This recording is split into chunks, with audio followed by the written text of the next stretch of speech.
राधे राधे। कैसे हैं आप सब?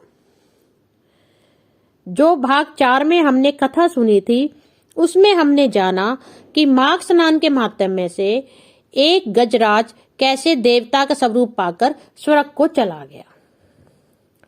उसी भाग का जो आधा जो हिस्सा है वह हम इस वीडियो में जानेंगे कि कैसे महानुभाव मृगश्रृंग ऋषि ने मरी हुई कन्याओं को पुनः जीवित किया। राधे राधे। मैं हूं आकांक्षा और आप सबका बहुत बहुत स्वागत करती हूं आपके अपने YouTube channel Krishna magical world में। इस प्रकार महानुभाव मृगश्रृंग वैश्य को हाथी की योनि से मुक्त करके स्वयं गले तक पानी में खड़े हो सूर्य नंदन यमराज की स्तुति करने लगे। मृगश्रृंग जो ऋषि थे उन्होंने यमराज की स्तुति करते हुए बोला, भगवान आपका वेश बड़ा भयानक है। आप पापियों को भय देते, काल दंड से धमकाते और सब प्रकार के अस्त्र शस्त्र धारण करते हैं। बहुत बड़ा भैंसा आपका वाहन है। आपके नेत्र दहकते हुए अंगारों के समान जान पड़ते हैं। आप महान हैं, मेरु पर्वत के समान आपका विशाल रूप है। भगवान अत्यंत घोर और अग्नि के समान तेजस्वी काल रूप, मृत्यु तथा बहुत से रोग आपके पास सेवा में उपस्थित रहते हैं। आपको नमस्कार है। आप सब प्रकार के आभूषण से विभूषित, रतन में सिंहासन पर विराजमान, श्वेत माला और श्वेत वस्त्र धारण करने वाले तथा श्वेत छत्र से सुशोभित हैं। आप साधुओं पर सदा स्नेह रखते हैं, वाणी से उनमें प्राणों का संचार करते हैं, वचनों से संतोष देते और गुणों से उन्हें सर्वस्व समर्पण करते हैं।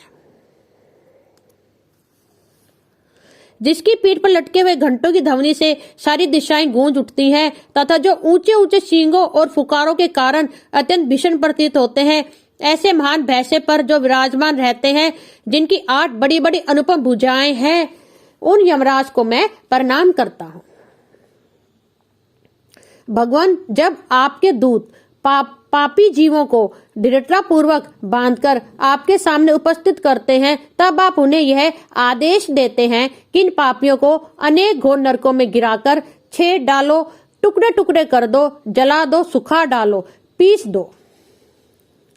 इस प्रकार की बातें कहते हुए यमराज जी के ज्येष्ठ भ्राता आप यमराज जी को मेरा कोटि कोटि बार प्रणाम है। वजीर जी कहते हैं, इस प्रकार स्तुति करके मृगश्रृंग ने उदारता और करुणा के भंडार तथा दक्षिण दिशा के स्वामी भगवान यम का ध्यान करते हुए उन्हें बारंबार प्रणाम किया। इससे भगवान यम को बड़ी प्रसन्नता हुई। वे महान तेजस्वी रूप धारण किए मुनि के सामने प्रकट हुए। उस समय उनका मुख कमल प्रसन्नता से खिला हुआ था और वह अनेक सेवक चारों ओरों से उनकी सेवा में उपस्थित थे। यमराज ने कहा, मुने, मैं तुम्हारे इस स्तोत्र से बहुत संतुष्ट हूं और तुम्हें वर देने के लिए यहाँ आया हूं। तुम मुझसे मनोवांछित वर मांगो, मैं तुम्हें अभीष्ट वस्तु प्रदान करूंगा। उनकी बात सुनकर मुनीश्वर मृगश्रृंग उठकर खड़े हो गए। यमराज को सामने उपस्थित देख उन्हें बड़ा विस्मय हुआ। उनके नेत्र प्रसन्नता से खिल उठे।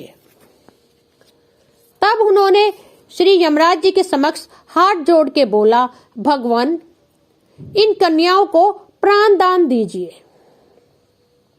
मैं आपसे बारंबार यही याचना करता हूं। मुनि का कथन सुनकर धर्मराज जी ने बोला कि इन कन्याओं ने 3 साल तक माघ स्नान कावेरी नदी में किया है। इसी के फलस्वरूप मैं इन ब्राह्मण कन्याओं के जीवन में प्राणों का दोबारा संचार करता हूं। इस प्रकार यमराज ने ब्राह्मण कन्याओं को उनके शरीर में दोबारा प्राणों के संचार कर दिया। फिर तो सोकर उठे की भांति वे कन्याएं उठ खड़ी हुई। अपनी बालिकाओं को सचेत होते देख माताओं को बड़ा हर्ष हुआ। कन्याएं पहले के ही भांति अपने अपने घर अपनी माताओं के साथ वापिस चली गई।